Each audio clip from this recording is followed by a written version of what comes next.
used by energy companies.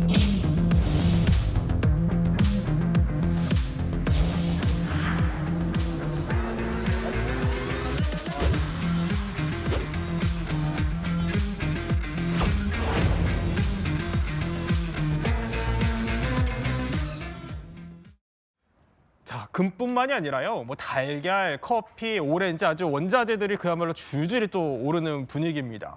일단 달걀부터 좀 얘기를 짚어볼까요? 달걀 일단 미국에서 어마어마하게 올라서 이게 금값이다 이런 얘기가 나와요. 얼마만큼 올랐을까요? 네, 요새 뭐 금이 난리인데 예. 진짜 금은 따로 있었습니다. 아, 그래요? 예, 예. 황금알이라고 불리는 이제 계란인데요.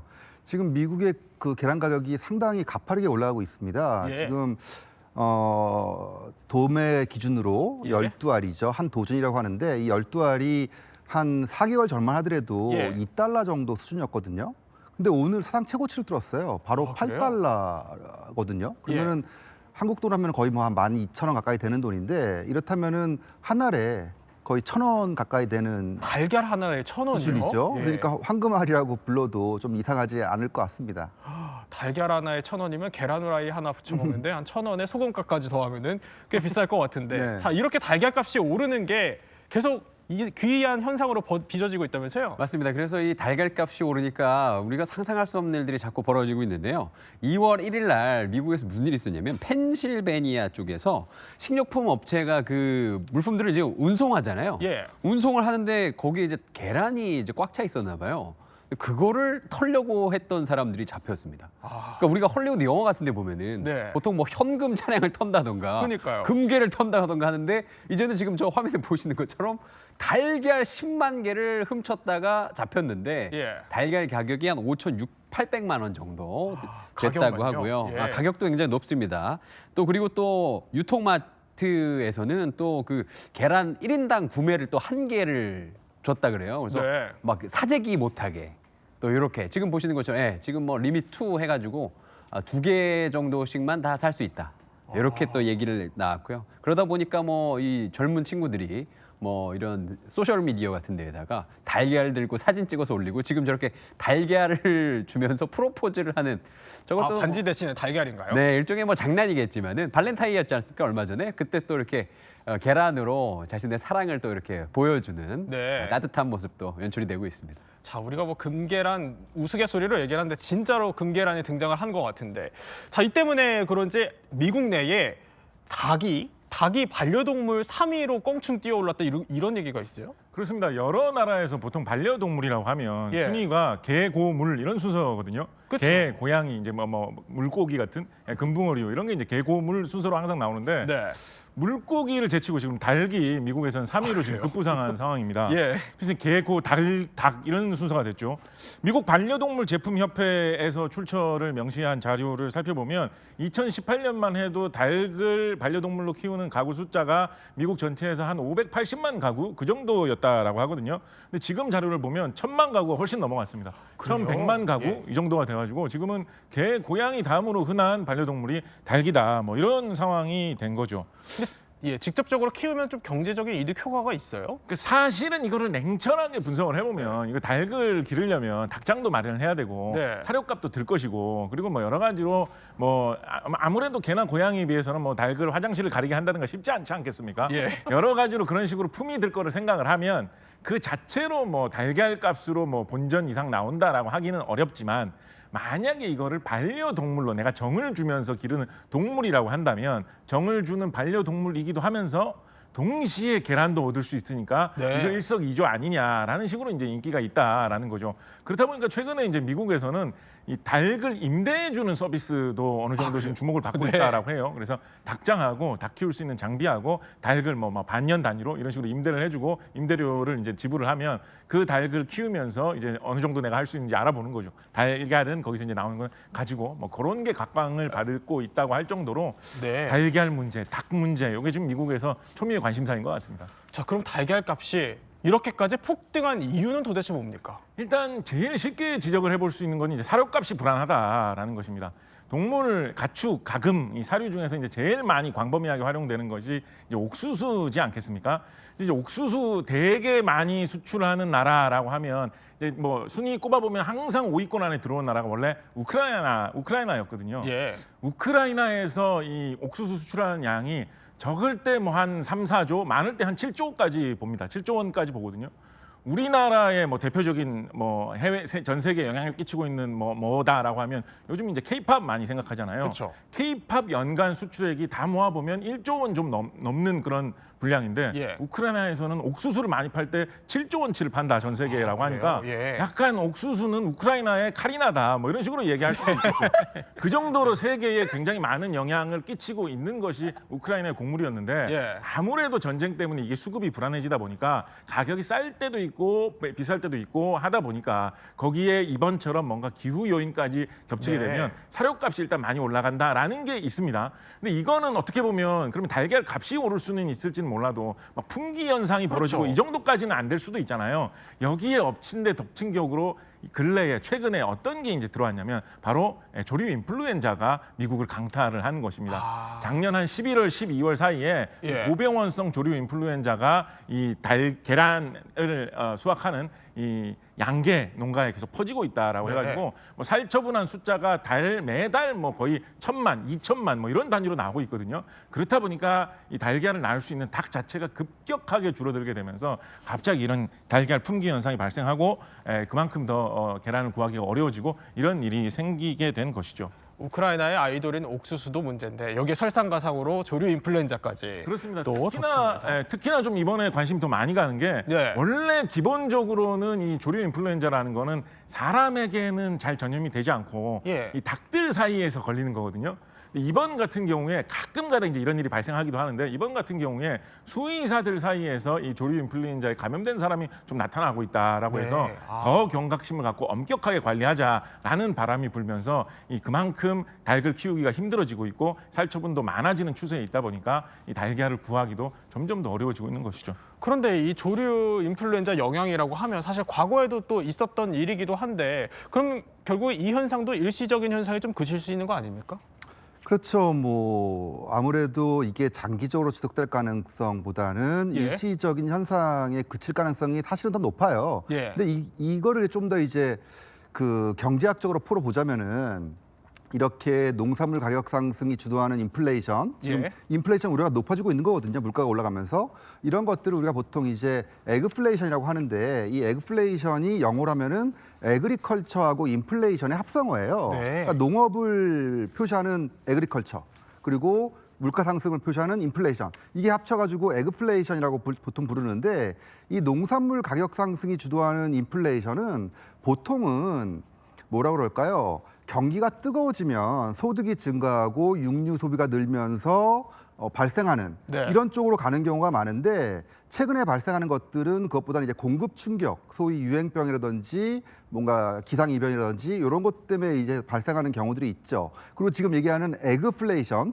계란이 에그, 네. 요거는 사실은 없던 용어인데 최근에 이제 그 계란값 상승으로 인플레이션이 발생하다 보니까 이제 에그플레이션이라는 용어도 쓰고 있는 겁니다. 사실은 전체적으로는 이제 이 에그플레이션은 농산물 가격 상승이 주도하는 인플레이션을 얘기하는 거예요. 네. 근데 문제는 이런 에그플레이션의 지속성은 높지는 않습니다. 네. 사실 뭐 한국만 하더라도 매년 뭐 양파값이 뭐 막 급등했다, 대파가 급등했다, 뭐 당근이 급등했다 이런 뉴스도 계속 나오거든요. 근데 이게 장기적으로 갈 수 없는 이유는 그 농업 종사자들이 이런 것들, 이런 뉴스에 반응을 해서 더 많이 심는 농작물은 그런 거거든요. 그러니까 결국에는 6개월, 1년 후에는 다시 가격이 안정되는 경향이 높아요. 지금 말씀하시는 옥수수나 밀, 네. 뭐 대부분의 농산물들이 오를 때는 6개월, 1년 동안에 2배, 3배 오른 경우들도 많았습니다.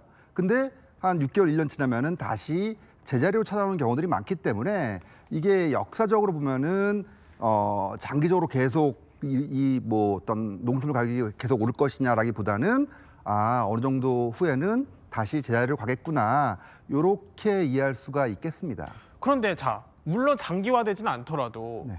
우리가 예의주시하는 이유는 이게 일종의 나비 효과처럼 해서 우리한테까지 영향을 미칠 수 있다는 네네. 거잖아요. 어떻게 좀 영향을 미칠 수 있어요?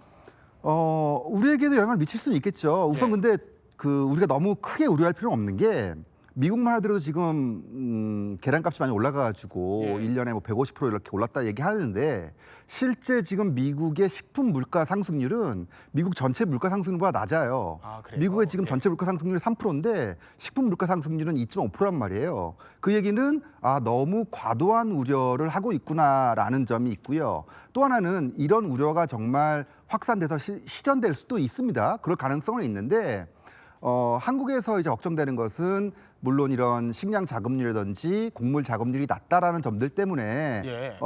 우리가 많이 수입해 오는 거기 때문에 큰 문제가 발생할 수 있는 거 아니냐라는 우려도 있긴 합니다만 한국의 물가에서 가장 중요한 부분은 주거 비용이나 뭐 교통 비용 이런 것들이 높지 예. 식음료 비용이 이렇게 높은 편은 아니에요. 그리고 우리가 오랫동안 이런 우루과이 라운드 이후에 농산물을 수입해 오는 것들에 익숙해지다 보니까 그다지 그게 큰 충격으로 다가오지는 않습니다.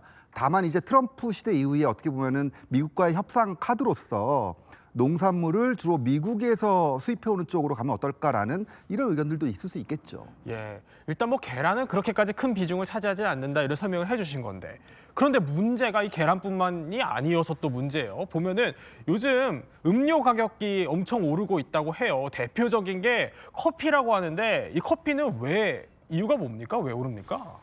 커피 같은 경우는 이제 기상, 예. 기후, 날씨 문제를 좀 크게 보고 있습니다. 특히 커피 같은 경우에는 우리나라가 대부분 다 수입하는 거지 않습니까?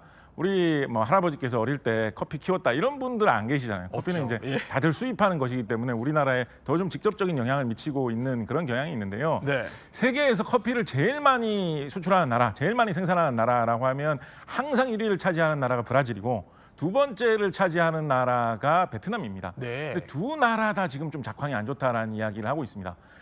베트남 같은 경우는 이제 로부스타라고 해가지고 좀 이렇게 더운 날씨에도 좀 잘 견디고 대신에 이제 비가 좀 더 와야지 잘 자랄 수 있는 이런 식의 커피를 좀 많이 기르는 편인데 베트남에는 가뭄이 좀 심해가지고 커피가 잘 안 되는 것 같다라는 이야기도 있거니와 세계 제1의 커피 생산국인 브라질 같은 경우에는 좀 더 상황이 안 좋다라는 이야기가 나와가지고 네. 요즘 커피값 오르는 거는 이 브라질에서 커피 농사가 안 되는 거가 크다라는 식으로 많이 이야기를 하고 있거든요.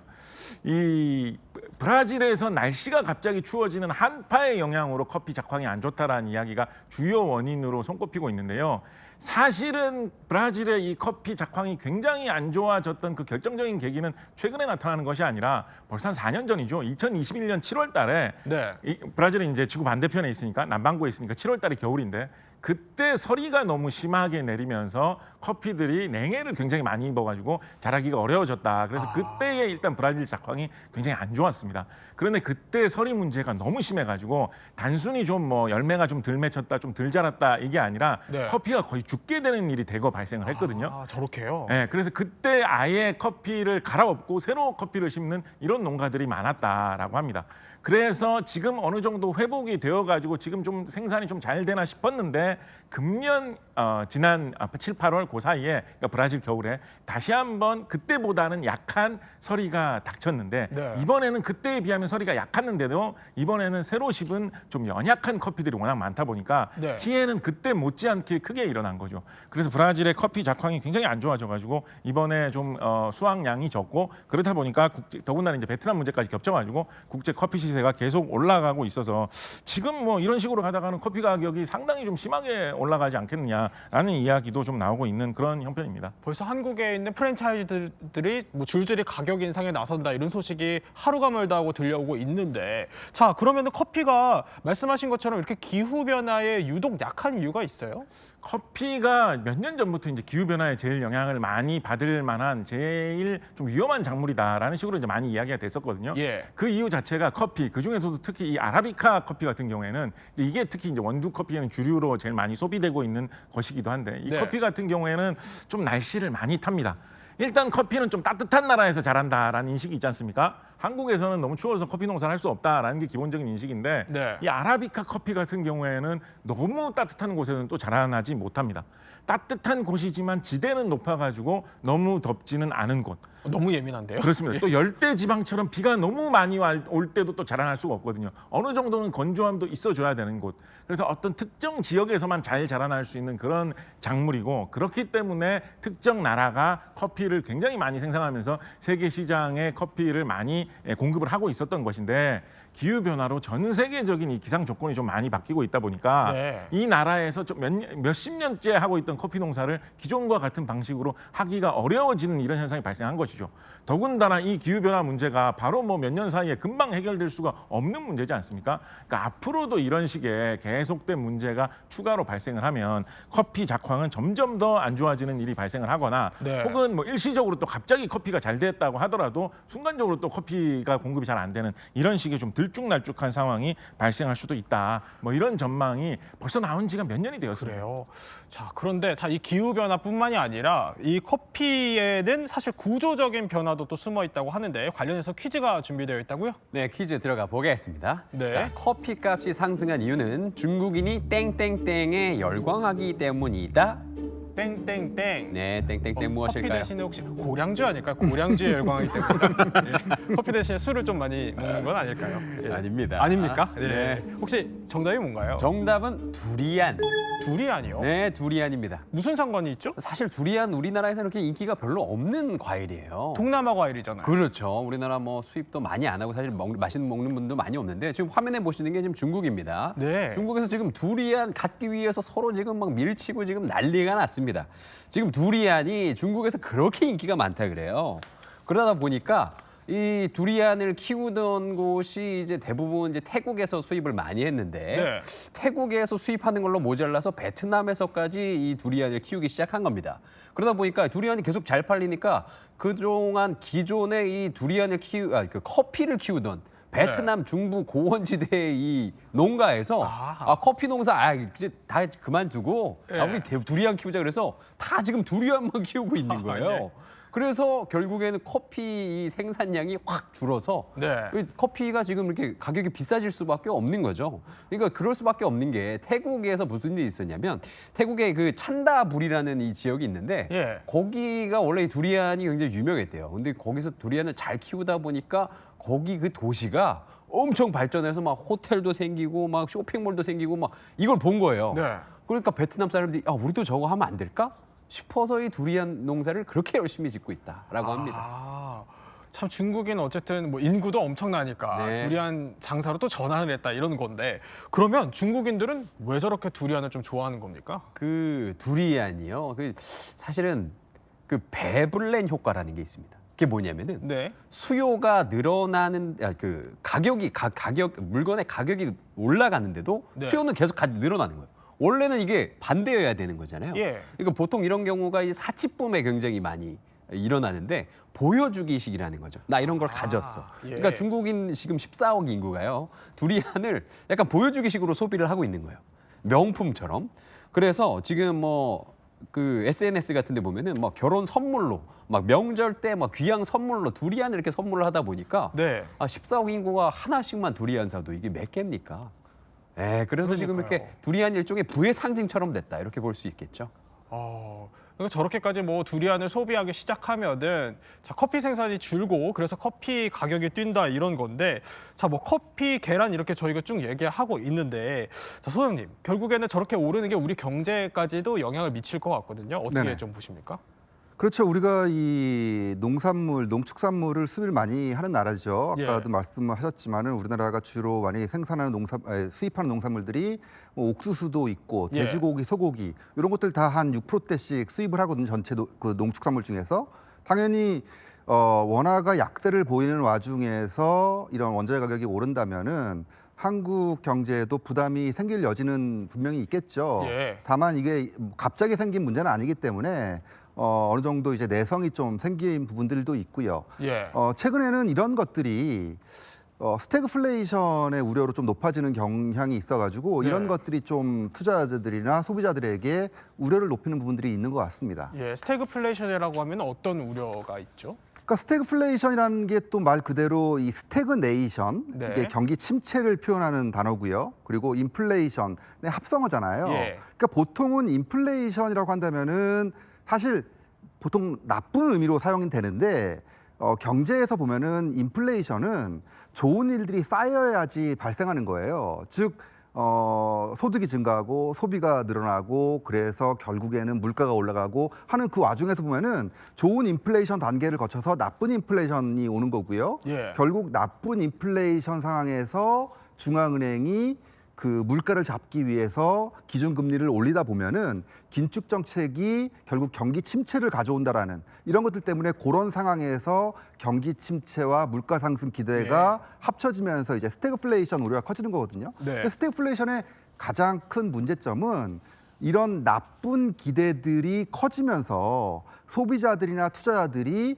자산 가격이 하락할 거라는 이런 생각들을 하게 되면서 그때부터 이게 악순환이 진행되면서 자산 가격이 급락하게 되는 네. 그런 경향이 있거든요. 과거에도 이 스태그플레이션이 가장 대표적이었던 시기가 1980년대 초반에 미국의 오일 쇼크 때였거든요. 이 당시에도 연준이 금리를 20%까지 올리면서 너무 긴축을 심하게 한 나머지 경기가 아주 죽어버렸고요. 예. 이런 상황에서 물가가 높다 보니까 소비자들이 다 지갑을 닫아버렸어요. 예. 그러면서 더 이렇게 악순환이 진행됐던 사례가 있거든요. 근데 지금은 스태그플레이션이라는 거를 너무 크게 지금 우려할 정도는 아니에요. 예.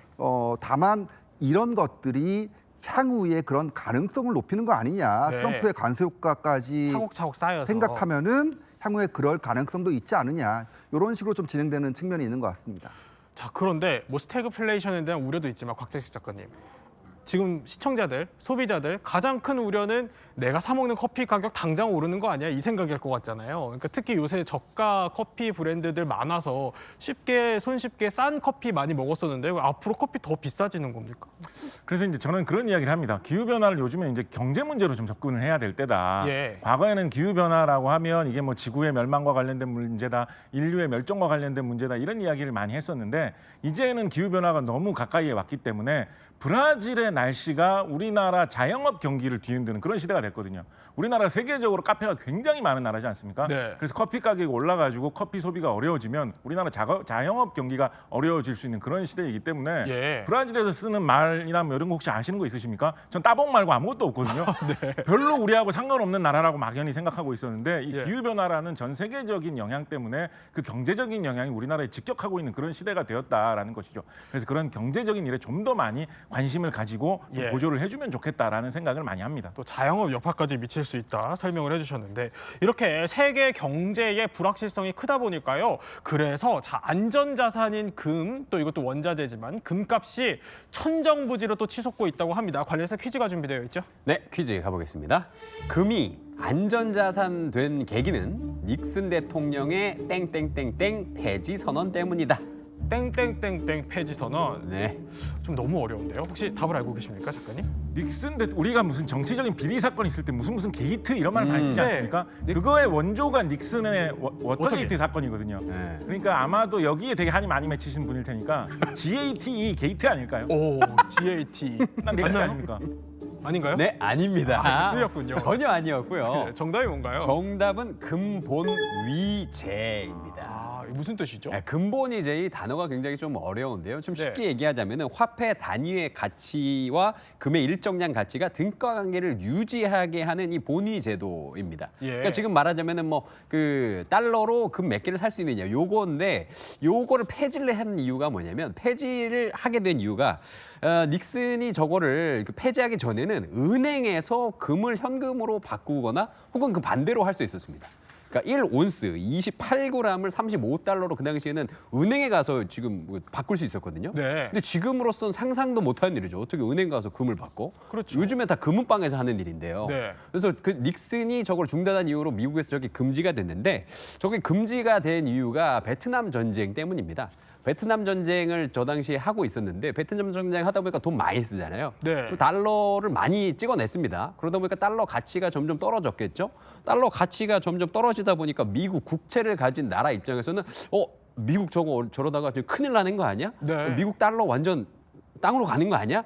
그러면 나 이거 금으로 바꿀래 하고 미국 은행한테 달려가가지고 그거를 다 금으로 바꿔달라고 다 이렇게 손 벌리고 있었어요. 예. 근데 미국 입장에서는 이거 달라는 금 다 주면 금을 보유할 수가 없잖아요. 그렇죠. 그래서 실제로 금이 그 당시에 거의 다 동날 위기에 처해 버린 거예요. 네. 그럼 금이 없으면 이거 완전 나라 국가가 이게 부도까지 갈 수 있는 상황이니까 닉슨이 여기에서 우리 딱 금본위 이제 금지하겠다, 폐지해버리겠다. 더 이상 우리 은행에서 금으로 안 바꿔줄 거야? 네. 라고 하고 나온 게 지금 저 금태환 중단 선언입니다. 그랬군요. 그런데 금 얘기를 조금 더 해보면은 사실 금값 너무 올라서 소장님, 사실 저는 요새 이 금이 안전자산이 맞는지도 사실 잘 모르겠어요. 어떻게 보세요? 네.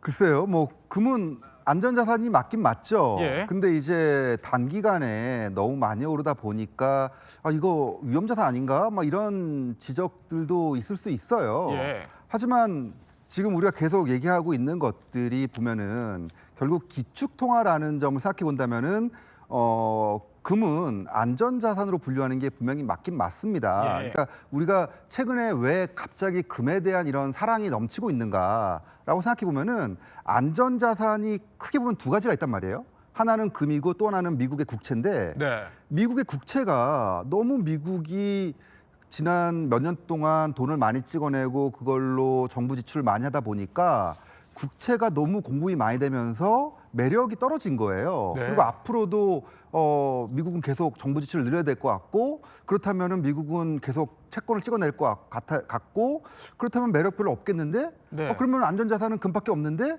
똘똘한 자산? 역시 금이야. 안전자산의 똘똘한 자산이 금으로서 거의 뭐 이제 거의 땅땅땅 찍히다 보니까 많은 투자자들이 금에 더 몰리는 이런 네. 경향이 있는 것 같아요. 그러다 보니까 지난 1년 동안 금값이 무려 한 45% 뛰었거든요. 네. 그러니까 이렇게 안전자산이 1년 동안에 40% 50% 뛰는 것은 분명히 정상적인 환경은 아닙니다. 보신 적이 있으세요, 이런 적이?